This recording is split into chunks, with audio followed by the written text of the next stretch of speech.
তো বন্ধুরা, সফেদা এই হচ্ছে সফেদা। সফেদা কাটার সঠিক নিয়ম তোমাদেরকে আমি দেখিয়ে দিচ্ছি কিভাবে সফেদা খেতে হয়, মানে কাটতে হয়। সফেদাকে এইভাবে আমি কেটে নেব, 4 ভাগ করে নেব। 4 ভাগ করে নিলাম। এখন এইটাকে আমি এই চামচ দিয়ে এইভাবে তুলে নিব।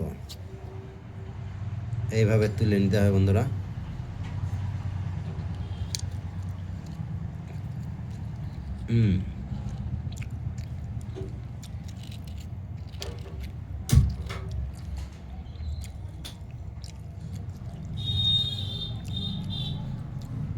তো বন্ধুরা, এইভাবে পাতলা করে ছিলে তুলে নিতে হবে চামচ দিয়ে।